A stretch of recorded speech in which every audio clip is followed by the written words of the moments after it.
E aí, gente boa? Meu nome é Gustavo, estamos aqui nesse estúdio cozinha, abrindo o apetite para vocês, mais uma vez, para o conhecimento. O cardápio dessa vez será um dos líquidos do nosso organismo. Vamos começar o estudo da urina e seus componentes. Já ouviram falar sobre EQU? É sobre isso que vamos conversar hoje. Espero que vocês aproveitem muito o conteúdo desse material. Esse é mais um vídeo do canal Projeto Análises Clínicas e é importante que vocês se inscrevam no canal, deixem um like, ativem o sininho para mais notificações, façam seus comentários, isso é fundamental para o crescimento e melhoria do conteúdo. Agora, sem mais enrolação, toca-lhe pau nesse vídeo.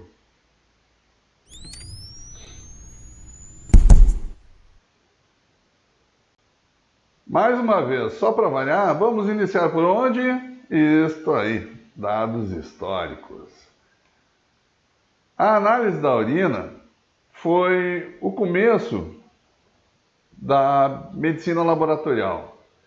Podemos encontrar referências ao estudo da urina nos desenhos rupestres, em hieróglifos, no papiro de Edwin Smith, que é esse mostrado na figura, que data de cerca de 1700 a.C. Os quadros que representavam os médicos na antiguidade, chamados de profetas da urina, geralmente os mostravam examinando um vidro ou um frasco contendo urina. Esses médicos nunca viam os pacientes, apenas sua urina. E as informações diagnósticas eram meramente observacionais, como cor, turbidez, volume, odor e a capacidade da urina em atrair formigas. É interessante notar que hoje em dia muitos desses parâmetros continuam sendo válidos.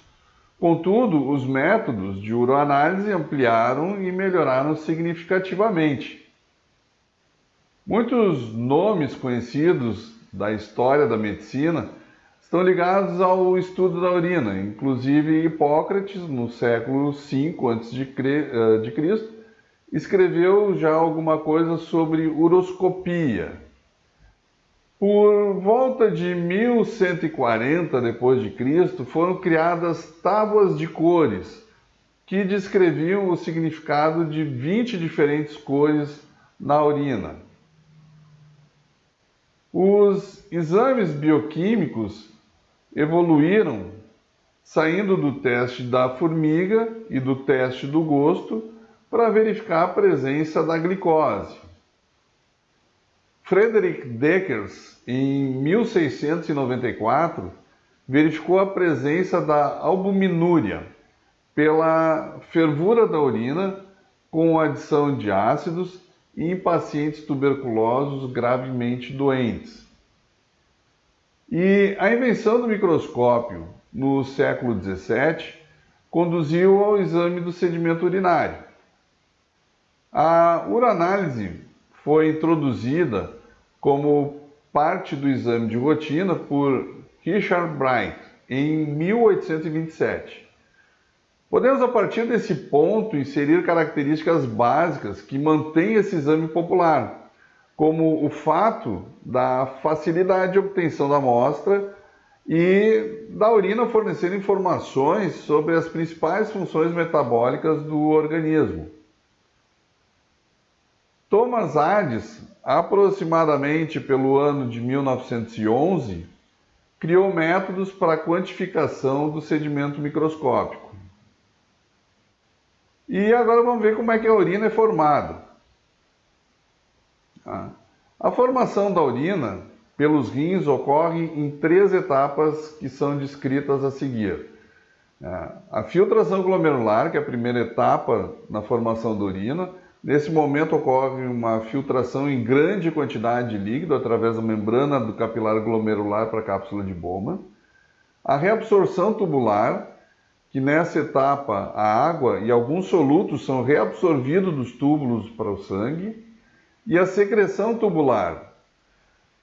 Nessa última etapa ocorre a secreção de substâncias do sangue para os túbulos. Então agora vamos ver um pouquinho melhor sobre cada uma delas. A filtração glomerular. Essa primeira etapa ocorre nos capilares glomerulares, onde parte do sangue que chega ao glomérulo é formado a passar sob pressão por uma barreira filtrante, que é a membrana de filtração do glomérulo, constituída por 3 camadas, sendo 2 próprias do capilar, que é a membrana basal e o endotélio, e uma formada por células epiteliais da cápsula de Bowman. A camada endotelial, como nos demais capilares, apresenta milhares de poros, denominados de fenestrações. Estes poros permitem a passagem do plasma, com exceção das células sanguíneas. Já a membrana basal é formada por um emaranhado de fibras proteicas que impedem a passagem das proteínas maiores. Por fim, a camada mais externa é formada por células epiteliais da cápsula de Bowman, que se projetam sobre a membrana basal. Essas células são chamadas de podócitos, uma vez que as suas projeções se assemelham aos pés. Entre os podócitos adjacentes, a gente encontra fendas formadas por interdigitações de extensões da membrana plasmática. E essas fendas também têm a função de filtração, impedindo a passagem de proteínas de menor peso molecular.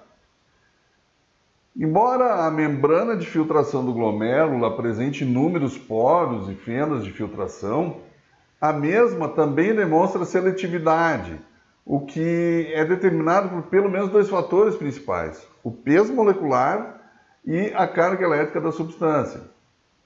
Por exemplo, a água é uma substância de baixo peso molecular, portanto ela tem passagem livre pela membrana do capilar. Por outro lado, a albumina é uma proteína de alto peso molecular e ela apresenta uma filtrabilidade próximo a zero. Já com relação à carga elétrica, moléculas carregadas negativamente são menos facilmente filtradas do que aquelas com o mesmo peso molecular, porém carregadas positivamente. Essa seletividade é dada pela presença de glicoproteínas carregadas negativamente presentes na membrana basal. Nesse processo, grande quantidade de água e soluto é filtrado em poucos minutos. A depender da pressão arterial que efetivamente chega aos capilares glomerulares, a taxa de filtração glomerular é relativamente alta. Em média, essa taxa gira em torno de 125 ml por minuto, o que corresponde a uma formação de aproximadamente 180 litros de filtrado glomerular por dia. Agora já vamos ver um pouquinho da reabsorção e secreção tubular. Essas 2 últimas etapas ocorrem nos túbulos renais e modificam a composição do filtrado glomerular para formar a urina. Nessas etapas, a água e alguns solutos são reabsorvidos nos túbulos para o sangue, enquanto que quantidades em excesso de outros solutos ainda são secretados para o lúmen tubular. Então, embora aproximadamente aqueles 180 litros de filtrado glomerular tenham sido formados por dia, o volume urinário raramente vai passar de uns 2 litros, ou seja, aproximadamente 1% daquilo que foi filtrado. Dessa forma, a maior parte da água, ou seja, em torno dos 178 litros, e de alguns solutos filtrados, voltam para a corrente sanguínea através de um processo de reabsorção tubular. Essa grande capacidade de reabsorção de água e solutos somente é possível porque a membrana luminal das células epiteliais que revestem os túbulos apresenta uma grande quantidade de microvelosidades. E essas microvelosidades aumentam demasiadamente a superfície de contato com o filtrado glomerular, o que vai fazer, ou que vai favorecer pelo menos, o processo de reabsorção. No entanto, essa característica não está presente em todas as células epiteliais. À medida que a distância do glomérulo ocorre, as quantidades de microvelosidades vão reduzindo, de modo que nos túbulos distais e no túbulo coletor, praticamente não se encontra mais essas estruturas. Assim sendo, então, sem interferência de mecanismos auxiliares, a capacidade de reabsorção nessas últimas porções é extremamente reduzida. Tanto nos processos de reabsorção como o de secreção tubular, podem ocorrer por diferentes vias e mecanismos de transporte. Entre as vias de reabsorção e secreção, podemos citar a via transcelular, em que as substâncias, para serem reabsorvidas ou secretadas, precisam atravessar a membrana luminal e base lateral das células epiteliais. Ou a via paracelular, em que as substâncias são reabsorvidas ou secretadas através de espaços entre junções fechadas presentes entre duas células epiteliais adjacentes. Já com relação aos mecanismos de transporte, podemos citar os transportes ativos, primário e secundário, passivos como osmose, difusão simples e facilitada, e a pinocitose. Apenas alguns solutos filtrados voltam para a circulação. Esses solutos são aqueles que ainda têm um certo interesse ao corpo. Eles podem ser parcialmente ou totalmente reabsorvidos. Como, por exemplo, desses elementos que são parcialmente reabsorvidos, a gente pode citar a água e os íons. Grande quantidade de águas e íons filtrados, são, no entanto, reabsorvidos ao longo do túbulo, ou seja, mais de 99% da água é reabsorvida ao longo do túbulo. Já os solutos, como a glicose e aminoácidos, são basicamente reabsorvidos de uma forma total, de modo que, em condições normais, nenhuma quantidade de glicose ou até mesmo de pequenas proteínas devem estar presentes na urina. Já aqueles elementos que não são mais de interesse para o corpo, que já o seu acúmulo pode favorecer a instalação de doenças ou provocar talvez alguma doença no organismo, não são reabsorvidos. A exemplo do ácido úrico e da creatinina. Uma exceção a essa regra é a ureia, que em grandes quantidades no sangue, ela pode ser danosa ao corpo. No entanto, cerca de 50% dela é reabsorvida. Esse processo é essencial, pois ele favorece a reabsorção da água por osmose em determinadas porções do túbulo.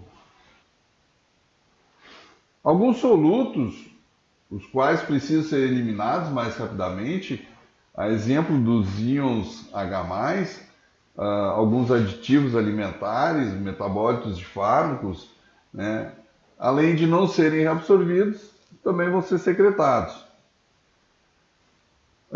Após o processo de uma intensa reabsorção no túbulo proximal, as demais porções reabsorvem cada vez menos água e solutos. A exemplo do túbulo distal e túbulo coletor, que praticamente são impermeáveis à água. Nessa porção, a absorção da água e do íon sódio é comandada principalmente pelo hormônio antidiurético, o ADH, e pela aldosterona, respectivamente. Eles agem em células epiteliais diferenciadas, denominadas de células principais, e essas células possuem receptores tanto para o ADH quanto para a aldosterona. A ativação dos receptores para o ADH induz a formação de canais para a água que amplificam a reabsorção da água em várias vezes. Esses canais são formados a partir da combinação de subunidades proteicas denominadas de aquaporinas. Por outro lado, a ativação de receptores para a aldosterona ativam a bomba de sódio e potássio, amplificando o processo de reabsorção de sódio, e esses mecanismos em conjunto são capazes de controlar a diluição e a concentração de sódio na urina. Bom, como é que é a composição dessa urina? Em geral, a urina é constituída por ureia, outras substâncias químicas, orgânicas e inorgânicas, dissolvidas em uma grande quantidade de água. Podem ocorrer grandes variações na concentração dessas substâncias, devido à influência de fatores como ingestão alimentar, atividade física, metabolismo orgânico, a função endócrina e até mesmo a posição do corpo. A ureia, que é um resíduo metabólico produzido pelo fígado a partir da utilização de proteínas e aminoácidos, representa mais ou menos metade dos corpos sólidos dissolvidos na urina. Outras substâncias orgânicas são principalmente a creatinina e o ácido úrico. O principal componente inorgânico dissolvido na urina é o cloreto, seguido pelo sódio e pelo potássio. Também estão presentes em quantidades menor ou vestígios outros compostos químicos inorgânicos. A concentração desses compostos inorgânicos é muito influenciada também pela ingestão alimentar, o que dificulta o estabelecimento muitas vezes de níveis normais. Outras substâncias encontradas são hormônios, vitaminas, medicamentos, e embora não fazendo parte do filtrado plasmático original, a urina também pode conter elementos como células, cristais, muco, bactéria. Quantidades aumentadas desses elementos pode muitas vezes ser indício de doença. E se for necessário verificar se aquele líquido, aquele fluido é mesmo urina, a amostra deve ser analisada quanto ao teor de ureia e creatinina, uma vez que essas duas substâncias são presentes em concentrações muito mais altas do que em outros fluidos orgânicos. A demonstração de alto teor de ureia e creatinina pode identificar o fluido, então, como sendo urina. O volume de urina, ele depende da quantidade de água excretada pelos rins. A água é o principal constituinte do organismo e, portanto, a quantidade excretada é em geral determinada pelo estado de hidratação do corpo. O indivíduo que ingere muito líquido, obviamente, ele vai urinar muito. O indivíduo que ingere pouca quantidade de líquido vai ter uma urina mais concentrada e vai certamente ter uma diurese menor. Os fatores que influenciam o volume da urina são basicamente então ingestão de fluidos, a perda de fluidos por fontes talvez não renais, a variação na secreção do hormônio antidiurético e a necessidade de excretar grandes quantidades de soluto como glicose ou sais. Levando esses fatores em consideração, pode-se observar que, embora o débito urinário médio seja de 1.200 a 1.500 ml, pode-se considerar normais os limites de 600 a 2.000 ml. Uma curiosidade, por que a nossa diurese no inverno é maior que a nossa diurese no verão? No inverno a gente sua menos, portanto a perda de líquido é basicamente renal. No verão, como a gente sua bastante, a perda de líquido é basicamente renal e pela sudorese. Então vamos ver alguns termos que são usados dentro da parte de líquidos corporais, de EQU. Tá? A oligúria. Oligúria é basicamente a redução do volume diário normal de urina e é comumente observada quando o organismo entra no estado de desidratação devido à excessiva perda de água em ocorrência de vômitos, diarreia, transpiração, queimadura grave. A anúria. A anúria é a cessação do fluxo de urina. Pode ser resultante de qualquer lesão renal grave ou de uma diminuição do fluxo sanguíneo para os rins. Durante o dia, a excreção de urina é 2 a 3 vezes maior do que à noite. O aumento de excreção noturna de urina é chamado de nictúria. A poliúria, aumento do volume urinário diário, está muitas vezes associado ao diabetes mellitus, ao diabetes insípidos, contudo, pode ser induzida artificialmente pelo uso de diuréticos, cafeína, álcool, que reduzem a secreção do hormônio antidiurético, ou até mesmo por um quadro de polidipsia, onde o indivíduo ingere muito mais quantidade de água recomendada por dia. O diabetes mellitus e o diabetes insípidos produzem poliúria por razões diferentes. E a uroanálise é um passo importante no diagnóstico diferencial.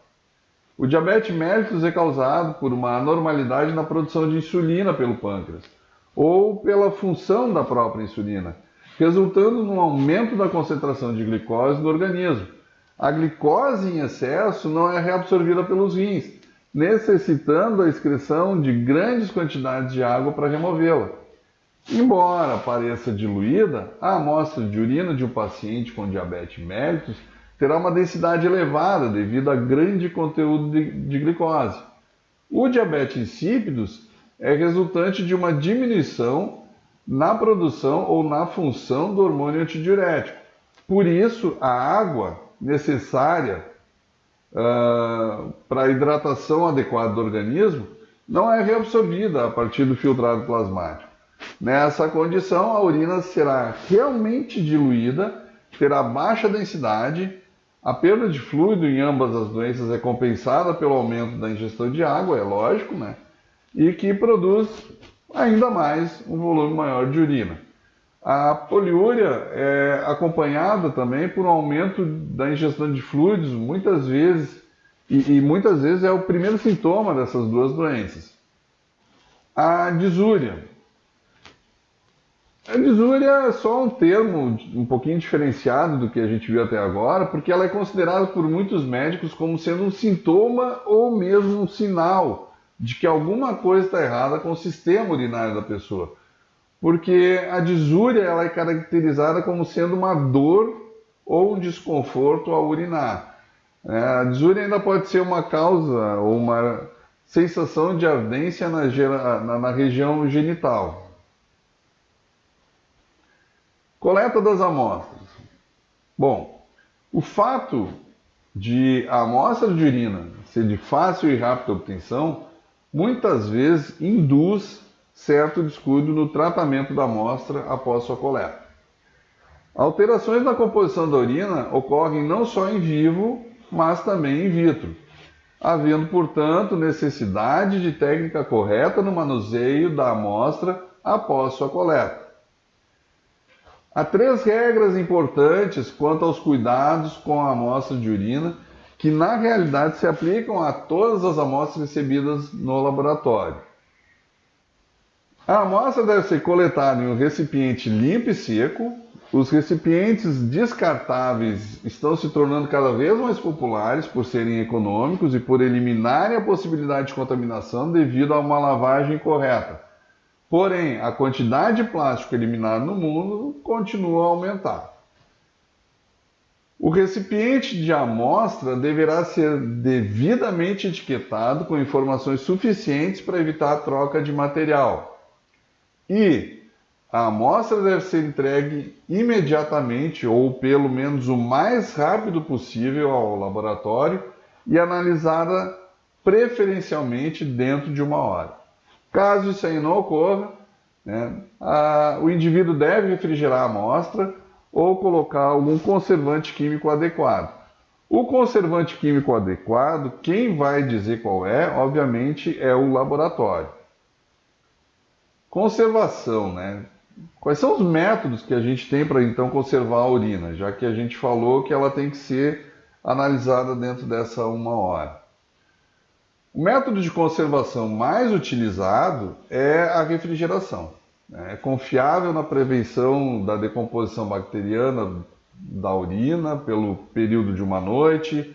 A refrigeração pode aumentar a densidade, pode precipitar fosfatos e uratos amorfos, que podem, de repente, prejudicar a análise microscópica do sedimento.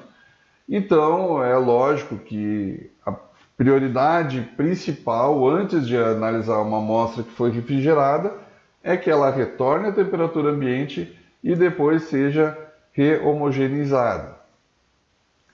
Quando a amostra tiver que ser transportada a grandes distâncias e a refrigeração não for possível, muitas vezes se acrescenta alguns conservantes químicos.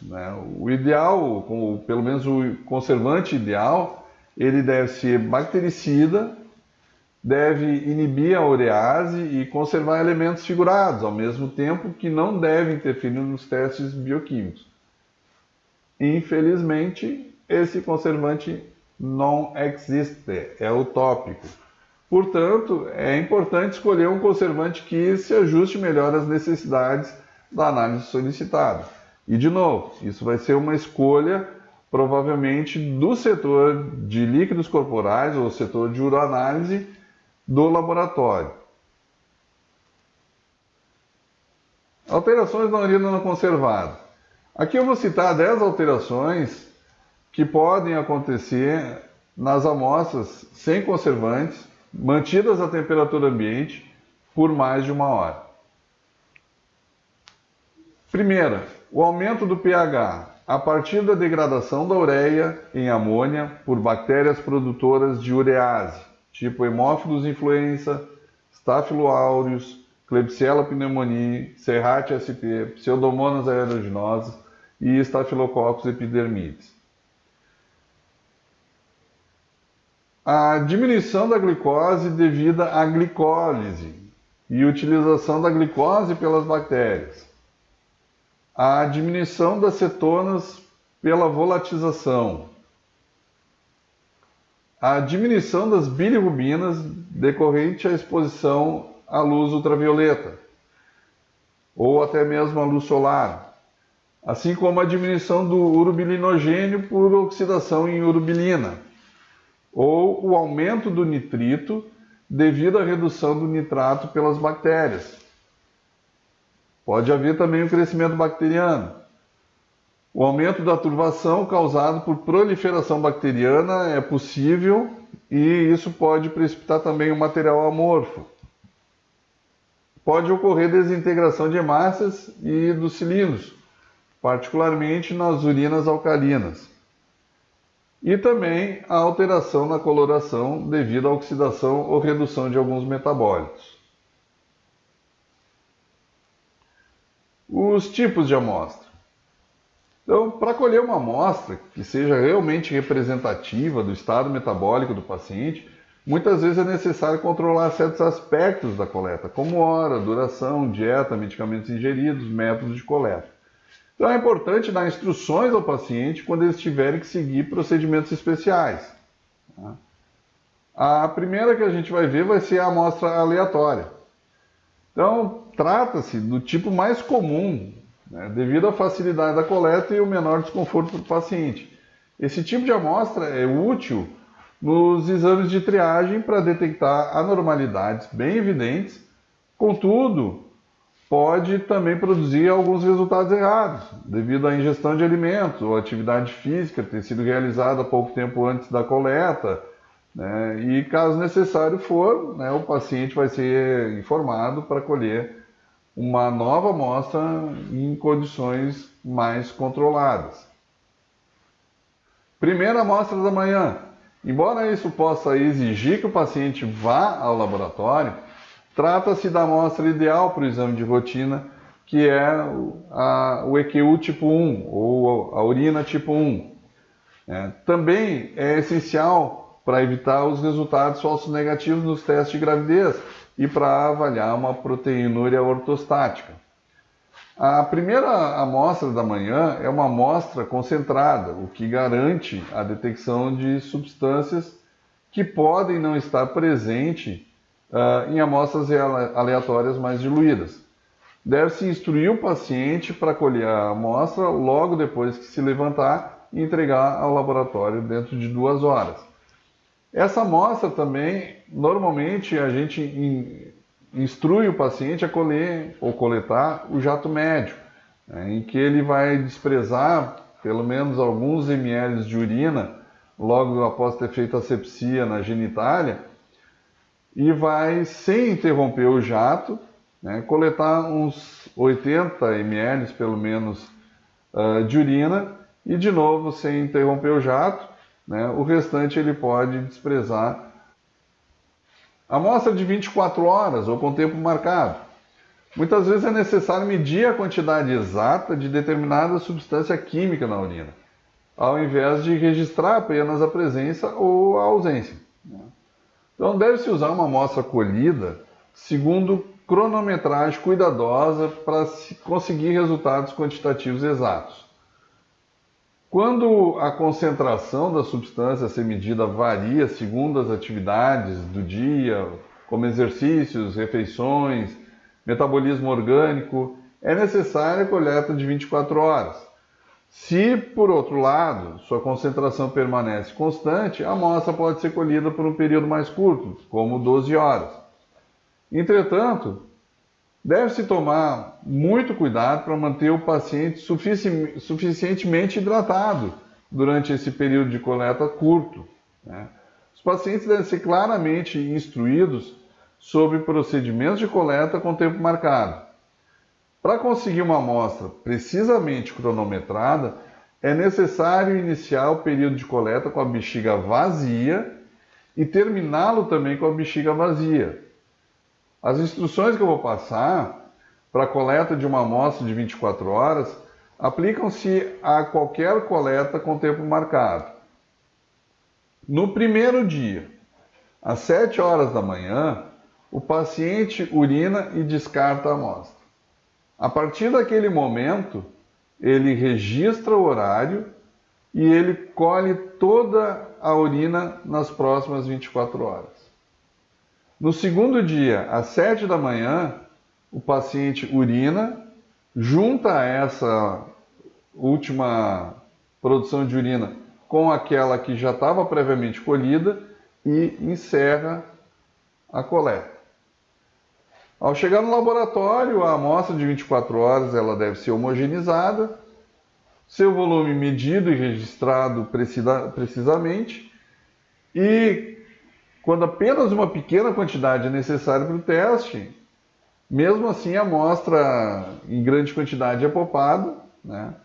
E deve ser guardada de forma adequada, porque se for necessário repetir o teste, né, ou a realização de um outro exame, né, essa amostra ainda existe. A amostra pediátrica é uma coleta em crianças e isso às vezes pode parecer um certo desafio, né? Então existem coletores de plástico transparente com adesivos para prender na genitália de meninos e meninas para colher essas amostras de urina. Quando a gente vai recusar uma amostra de urina, né? Bom, um dos motivos para recusar a amostra de urina é a falta de identificação em tubos e frascos coletores.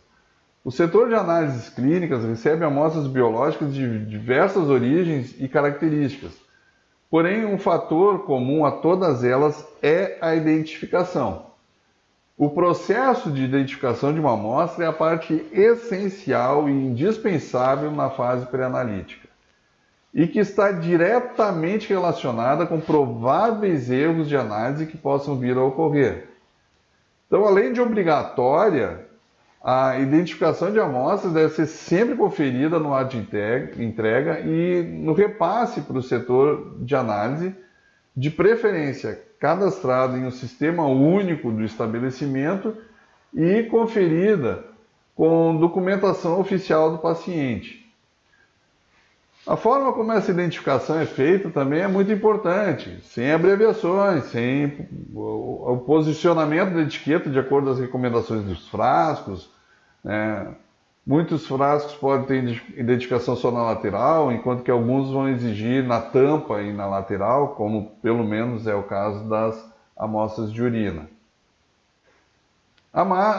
Outra condição para não aceitar são as amostras que ultrapassam ou desrespeitam o tempo de coleta, né? Um clássico são amostras biológicas, por serem basicamente matéria orgânica, sofrerem muita interferência do meio externo após a sua separação do organismo, né? Então, fatores como temperatura, umidade, agitação, acondicionamento, ação de micro-organismos decompositores, como algumas bactérias, né, podem interferir na estabilidade do analito. Então, por exemplo, amostras biológicas de urina precisam obrigatoriamente serem analisadas em um período de tempo que preferencialmente não exceda 1 hora após sua coleta, e em decorrência de micro-organismos presentes nessas amostras que podem interferir nas características físico-químicas e microbiológicas. Amostras com contaminação visível.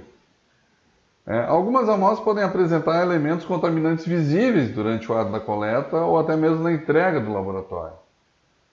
Casos comuns, principalmente no setor de urânálise, alguma amostra apresentar elementos como pelos, pedaços de instrumentos de coleta, como uma gaze que foi usada para sepsia. Então, toda amostra biológica, para ter um nível seguro de confiabilidade, precisa ter suas características mantidas até o momento da análise, O máximo de característica, pelo menos até o momento da análise. Amostra com volume ou quantidade insuficiente para análise. Exames laboratoriais, mesmo que façam uso de pequenas quantidades, microlitros de material biológico, requerem uma quantidade de amostra que permite que pelo menos o analista possa fazer um trabalho tranquilo. Em alguns casos de coleta realizada de forma inadequada, muitas acabam tendo um volume insuficiente para análise, impossibilitando eventuais repetições ou confirmações de resultado. É essencial que as amostras sejam coletadas em quantidades suficientes para a realização do exame sem ter interferência na conduta do analista clínico. Esse tópico vale para qualquer setor de um laboratório de análises clínicas. Amostras coletadas fora do padrão estabelecido pelo laboratório. Também a gente sabe que muitos exames requerem alguns critérios para serem realizados. Critérios esses que se aplicam às amostras biológicas e suas modalidades de coleta. Um critério muito clássico dentro de um ambiente laboratorial é o jejum, necessário para a realização de alguns exames, como dosagens bioquímicas de glicose e lipídios. Outros fatores envolvem a realização de exercícios físicos ou comunicar no cadastramento se o paciente fez uso de algum medicamento para alguma disfunção fisiológica ou se ele está sob uma terapia antimicrobiana.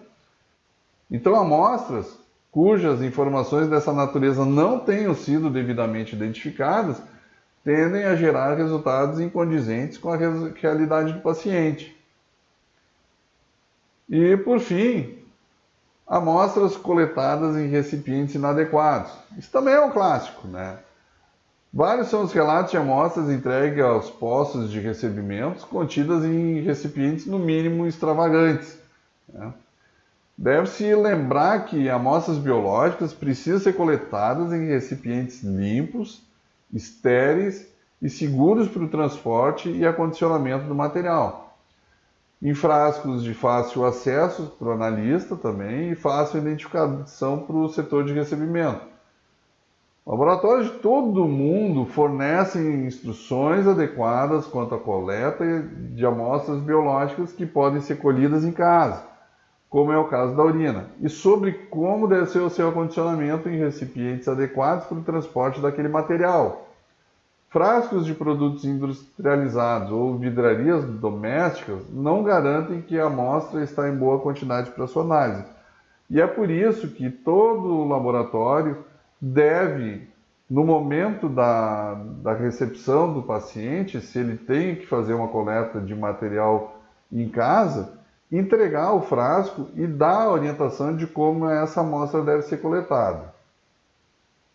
Gente, não esqueçam de se inscrever no canal, deixa aquele like joinha, bacanérrimo, para encher meu coração de alegria e contentamento. Fiquem com Deus, permaneçam bem, permaneçam seguros e até o próximo vídeo.